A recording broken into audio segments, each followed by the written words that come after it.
ایک تو یہ کہ آج کل لوگ ماسک پہن کر نماز پڑھتے ہیں،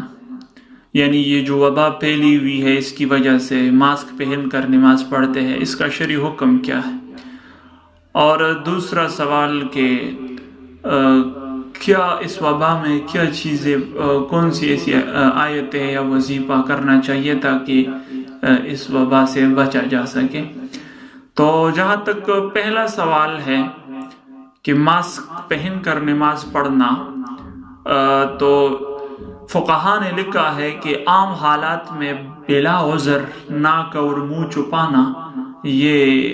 مکروہ تحریمی ہے، نماز کے دوران ایسا کرنا مکروہ ہے۔ اس میں جو مجوسی تھے ان کے ساتھ مشابہت ہے، چونکہ مجوسی جو آتش پرست ہیں وہ منہ چھپا کر آگ کی عبادت کرتے تھے، تو شریعت نے ہر صورت میں ہمیں دوسروں کے ساتھ غیر کے ساتھ مشابہت سے منع کیا ہے۔ تو اس میں بھی مشابہت اور عبادت، نماز چونکہ بہترین عبادت ہے، افضل ترین، اس میں بھی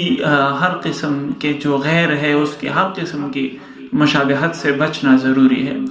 تو یہ ان کے ساتھ مشابہت کی وجہ سے شریعت نے منع کیا تھا۔ لیکن اگر کسی جگہ عذر ہو، کسی کو کانسی لگی ہوئی ہو یا دوسری کوئی بیماری ہو، تو عذر کی بنا پر ماسک پہن سکتے ہیں۔ تو آج کل جو کرونا وائرس ہے اور یہ پھیل گیا ہے اور پھیل رہا ہے، کسی علاقے میں اگر اس کے پھیلنے کے خدشات ہو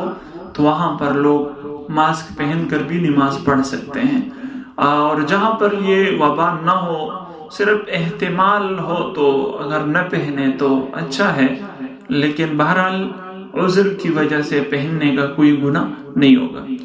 اور جہاں تک دوسرا سوال ہے کہ کیا وظیفہ کرنا چاہیے، تو ایک وظیفہ ہے، ایک تو یہ ہے کہ صبح اور شام کو ایک تو اعوذ بکلمات اللہ التامات من شر ما خلق، اس کا اہتمام کریں، اور دوسری دعا جو ہے بسم اللہ الذی لا یضر مع اسمہ شیء فی الارض ولا فی السماء وہو السمیع العلیم، یہ دعائیں جو ہے کثرت سے پڑھا کریں، خاص طور سے جو ہے شام اور صبح سویرے کو، تو انشاءاللہ اللہ تعالیٰ اس وبا سے سب بچائیں گے۔ اور ہم بھی دعا کرتے ہیں اللہ تعالیٰ یہ وبا پوری